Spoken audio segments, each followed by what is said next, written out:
ప్రభుత్వం మద్యం దుకాణాల ద్వారా 19-24 కాలంలో 99,413.5 కోట్ల మొత్తం విక్రయంలో రిటైల్ అవుట్లెట్లు 2014-24 కాలంలో 615 కోట్లు మాత్రమే డిజిటల్ విధానంలో నమోదైంది అధ్యక్ష.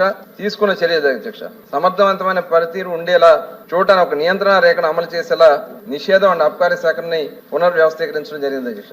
దానికోసమే గతంలో వాళ్ళ చేతుల్లో ఉంచుకోవడం కోసం సెబ్ అని పెట్టి మొత్తం డిపార్ట్మెంట్ లో ఉన్నటువంటి 70% ఎక్సైజ్ లో ఉన్నటువంటి సిబ్బందిని మొత్తాన్ని కూడా వాళ్ళని సెబ్ అని పెట్టి వాళ్ళకి అర్హత వాళ్ళు అధికారం లేకుండా చేసినటువంటి పరిస్థితుల్లో తిరిగి మళ్ళీ మా ప్రభుత్వం వచ్చిన తర్వాత కూటమి ప్రభుత్వం వచ్చిన తర్వాత ఆ 70% మందిని మళ్ళీ ఎక్సైజ్ డిపార్ట్మెంట్ తీసుకోవడం జరిగింది.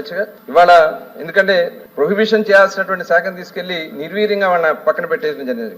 అలాగే మాన్యువల్ గా గతంలో మాన్యువల్ గానే ఆర్డర్ అండ్ సప్లై ఉండేది, మళ్ళీ ఇప్పుడు ఓఎఫ్ఎస్ ద్వారా ఉంచడం నుండి పారదర్శకంగా ఆటోమేటిక్ సిస్టమ్ జనరేట్